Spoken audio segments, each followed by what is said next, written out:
Well, it's another Get to Know Your Reader day at Laughing Grackle Tarot. My name is Mandy, and this is my hubby, Nate.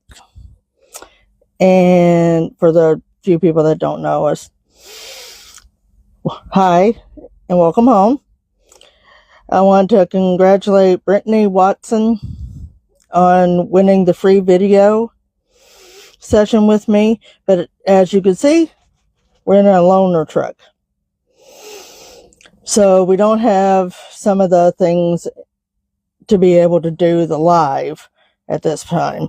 So I will let you guys know when that's going to happen, and or try to get you guys in advance. But for now, it's on hold. Okay, just to get you caught up on what all's been happening and why we're in a loaner truck.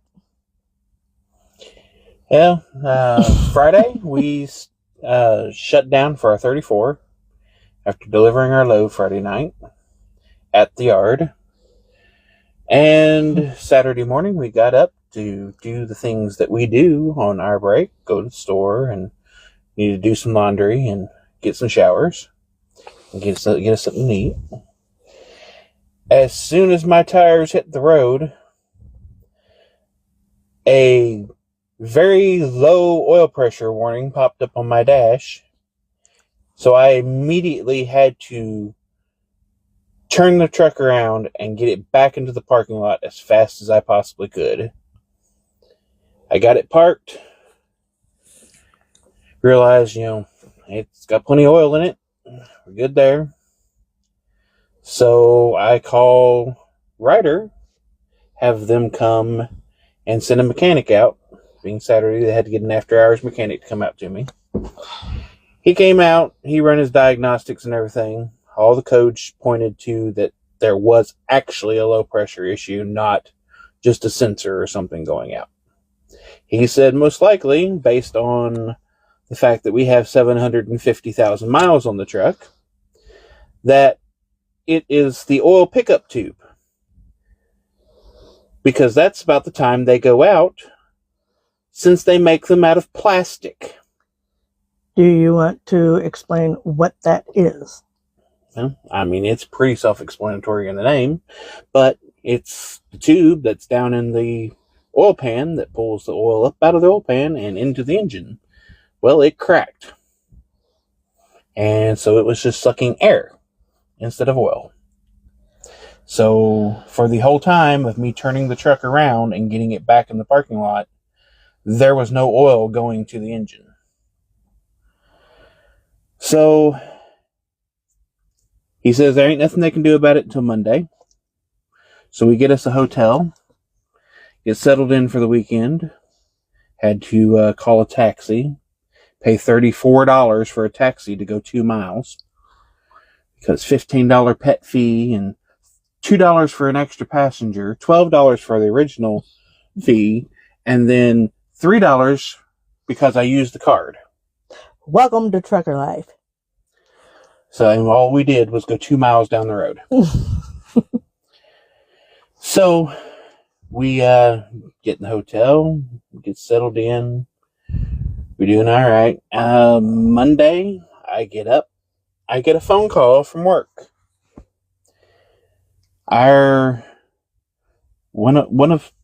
He's actually the director of driver retention, I guess, is what his thing is. He's the one that, if we have a problem at work, with something going on, we go to him because he knows what to do to fix issues. Well, he gave me a call and said that Ryder was telling him that their mechanic said that I said that the truck didn't want to start overnight with the optimized idle, and that I got up to a low oil pressure warning and drove the truck anyway. Nope. Never happened that way. I told him the truck did start okay all night long. It had no problems all night. And it didn't show the low pressure warning until I hit the highway. Now, there is a bump right before you get onto our road where it transitions from pavement to concrete. And I think that might have been the final blow that piece of plastic could take. And that's why it went right at that moment. So if I purposely drove the truck with no oil pressure, then it's on me. They're going to blame me for the engine being destroyed. And they're going to expect me to pay for it. And this is a lease purchase truck. It's not my truck. Yet. I have 6 more months to pay on it, and then I'll have the option to buy it out. The buyout is only $1 at the end of the lease. So I've got 6 months away from paying it off. And I hear that there's a chance they're not going to fix it. And they're actually blaming me for the damage. Needless to say, I was a little pissed. And didn't they say something about scrapping it at one point? Yeah, I mean, that was... Yeah. So, yeah, he was real pissed off. So I got with our shop manager. So he could get with Ryder's shop manager, because he used to be the Ryder shop manager. So he knows all the things to tell them. So I got with him and told him what happened. I was like, dude, I only drove it as much as I had to get it someplace safe to park. You know, it did it in the middle of the highway with very little shoulder for me to pull off on. You know, it was not safe for me to park there. You know, because if somebody rear ends me because I'm parked halfway on the road, I could get blamed for that. Not to mention she could get hurt. My dog could get hurt. I'm not doing it. So, I drove it just what I had to get it parked safely. And he understood. I told him, you know, that it happened right there. And, you know, that obviously the technician did not listen to me at all. Which happens all the time. All the time. So there was still the question of whether they were going to even bother fixing it. Because again, I've mostly paid for this truck already. There's not much left owed. They don't have a lot of profit left to make out of this truck. So there was the chance still that they were going to scrap the truck and just end my lease. And that's it. I got to start all over again. 5 years of paying for that truck means nothing. I don't even have a truck to trade in to get a little off the next truck. I've got to start over from scratch. And I'm like, I can't do this. That's not an option. We pay $612 a week. And that's whether this truck moves or not. Every week I have to come up with $612 for the truck payment on this truck. That means I have to work every week. I don't get a vacation. Because all in all, there's $1,000 coming out of my paycheck, whether I move these wheels or not, considering the truck payment, insurance, tags, and all that stuff that has to be paid, whether this truck rolls or not. So I don't want to do that again for another 5.5 years. My goal was to get it paid off, continue putting that $612 back in a bank account, and in 1 year I would have $30,000 in the account. 1 year, at the rate that they take it out of me. out of my check. 1 year I would have over $30,000 saved up. And that would cover pretty much anything that could go wrong with the truck. You want to tell them about how much of an engine is? Well, I mean, I can get a reman engine for about $10,000. And then So everything in a truck is a pretty penny. then it's $6,000 to $7,000 to have it installed, because you're going to pay $100 to $150 an hour in labor, and they don't get in a hurry either. So No, not at all. So yeah, Monday and Tuesday were really bad days for me. High stress levels. Because that truck is our livelihood. Yeah. It's our home. I mean, Out on the we're road. on the road. Something happens to this, we're out on the street. We're on the road 90% of the time. Yeah. You know, we go home for a few days a month. And then right back out. The rest of the time we are in that truck. That truck is my home. It's her home. It's Dora's home. Which she is not happy right now. She does not have her window.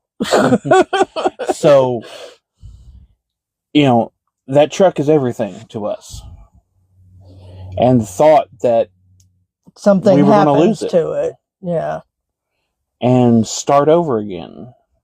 A lot of people don't realize what goes into moving from one truck to another with truck drivers. Whenever we say this is like a small house, yeah, everything that you would have in a house is in this truck. When I left last job and cleaned out the truck to come here, everything we had in the truck filled the back end of a pickup truck. To the height of the cab. Yeah, it you couldn't see. There was a topper on it, and it filled the entire bed. Granted, it was a short bed truck, but still filled that entire bed of that truck to the height of the cab. You wouldn't think that we could fit that much stuff in here. But you can. And Every for bit. 2 adults and a dog to live in here and to cook and everything else that we do in this truck to try to save money and try to be healthier, because it's really hard to get a healthy meal out on the road.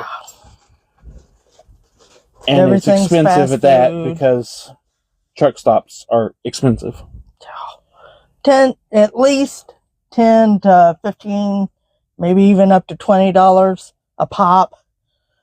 So, yeah. So to do all of that, it takes a lot of stuff. Yeah.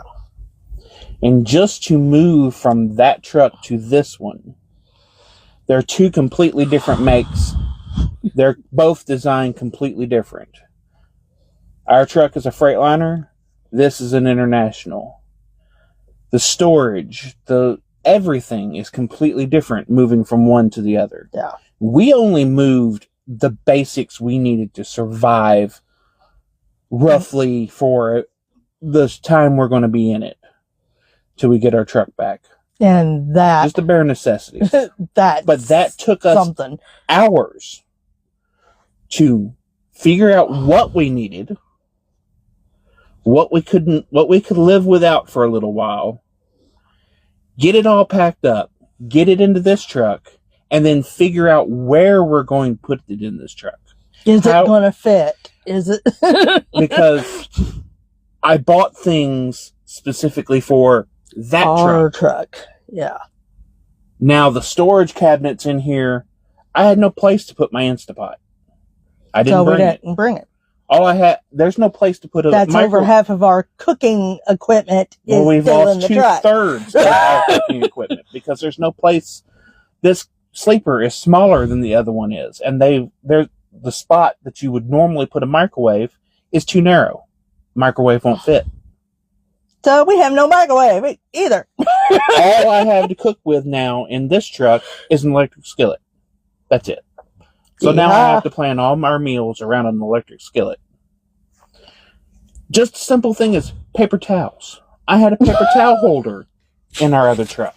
Now we got it hanging up on one of the cabinets with the bungee cord. Yeah, I had to go buy a bungee cord to hang that up. You know, I had to go buy little storage bins. Yeah, because we couldn't find stuff because it kept Because moving it's got around. a big open storage area above each end of the bed, but it's open and all the stuff moves around from side to side, gets mixed up, and it's hard to find what you want. So we had to Where's get the bins massager? I don't have a clue. so we could separate it all out. And that's the kind of stuff that goes into moving from one truck to the other.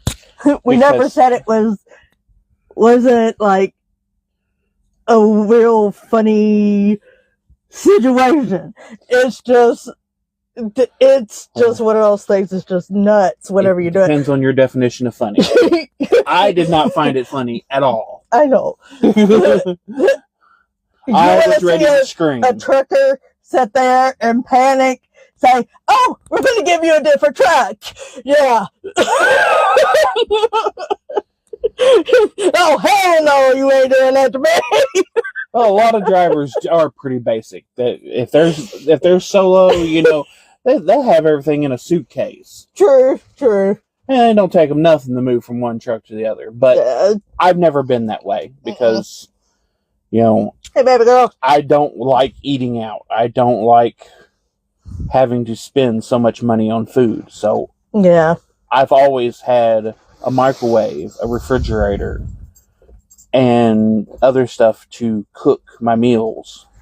The refrigerator is probably about that wide. Yeah, it's It's about that wide. It's about 4 inches narrower than our other refrigerator was. It's a little taller than our other refrigerator was. So it might be the same cubic feet, but nothing fits in it the It goes same. this way instead of that way. You can't. I could put 2 half-gallon jugs of milk in our other refrigerator. This one you can't even put a little bitty cup. I got pork, and it doesn't even fit in there right. So, yeah. Yeah. It's been stressful. That's why she didn't get to do her reading Tuesday. Yeah, because I couldn't were get into in the process truck to get of it. moving everything. And by the end of the day, we were exhausted. Done.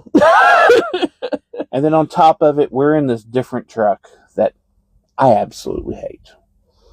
And the mattress is only about this big. Yeah, we've got what would equivalent to a crib mattress.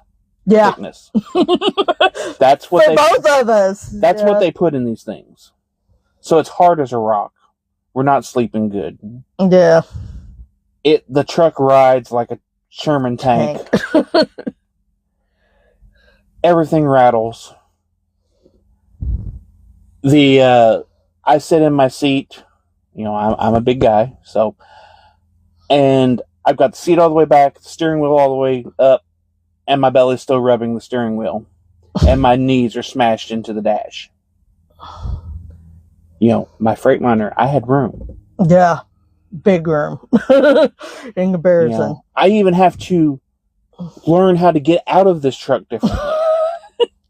Yeah. Because the steps on my Freightliner, you could look out and you could see the top step, and then you could see the bottom step.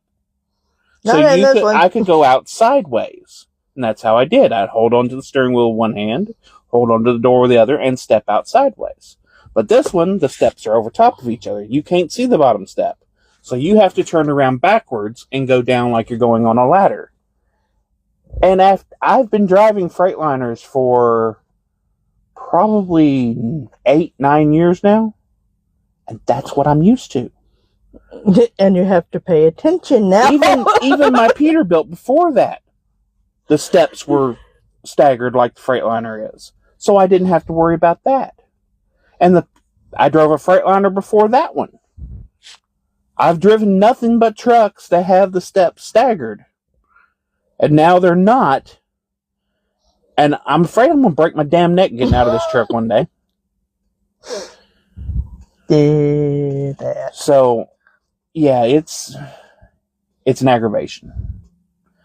But we're making it. And bear with us. They did tell me, which I got a lot of relief this morning, that they are going to fix our truck. It does have to be taken down. I don't know if they take the engine or take just the engine or take the whole truck, but it's got to be taken down to Dallas to be worked on because it needs machining. You know, it did damage the crank having to drive it that distance with no oil. It may have damaged the cam. They didn't tear down that far into it to know, because they're just going to send it down there and let them tear it apart and see everything that it needs to be done to it. Where they've got where it's a machine shop, they can make the parts that they don't have them. Not make them, but they can mill the crank. Yeah. And put oversized bearings in. They can maybe mill the camshaft. I don't know. And just they can do all the work that this shop can't.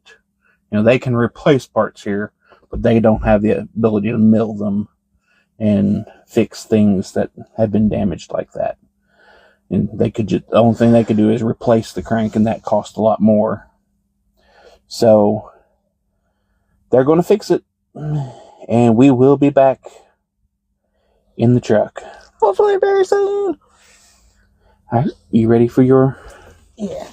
And, I'll go ahead and hand those. All right. Okay.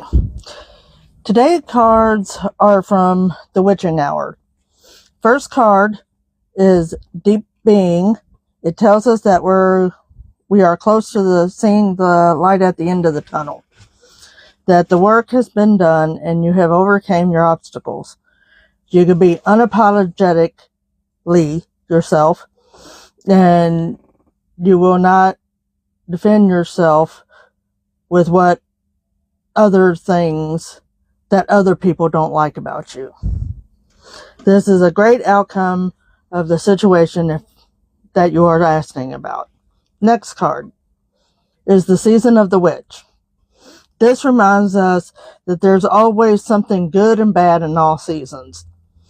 If it's summer, you have long, warm winter days and nights to be under the stars. But the downside is there are bugs that make you itch and they sting. No one gets out of their personal trials. This card tells us to embrace the cycle that we're in without trying to change anything. It asks, how do we release control of what's detrimental in our situation? What positive elements within our control can we focus on instead? If we find ourselves having our life repeat negative situations, tells us that we are failing to learn the lessons from our lives. Examples are, if you keep dating the same type of people, not taking up for yourselves, and letting people overstep a very important boundary that you have set, facing financial problems after immediately having a period of having money, or finding our best intentions always being misunderstood, are signs of stagnation. Or keep buying semis. All right, you. It's a cycle. But if things are going good right now, look at what you got there. Ask yourself, how can you strengthen these ideas for better outcomes? And what are you blocking to limit your experiences from having a more consistent happiness? That's all for tonight. And thank you for watching. And we'll see you next week.